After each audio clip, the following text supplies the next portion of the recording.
मुल्क में महंगाई की शरह मज़ीद कम हो गई। मुल्की मईशत के लिए अच्छी खबर है कि अप्रैल 2025 में महंगाई की रफ्तार मज़ीद घट गई है। इदारा शुमारियात ने महंगाई का डाटा जारी कर दिया, जिसके मुताबिक अप्रैल 2025 में महंगाई की शरह तारीख की कम तरीन सतह 0.30% रही है। मार्च 25 में महंगाई की शरह 0.70% थी।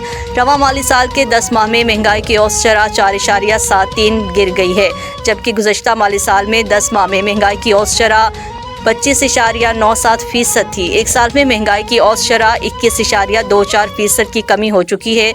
माहिरीन का कहना है कि हुकूमती इक़दामात अजनास की कीमतों में कमी की महंगाई की रफ्तार में कमी की वजह बनी है। महंगाई की शरह कम होने से मॉनेटरी पॉलिसी में शरह सूद में रिलीफ मिलने की उम्मीद बढ़ गई है।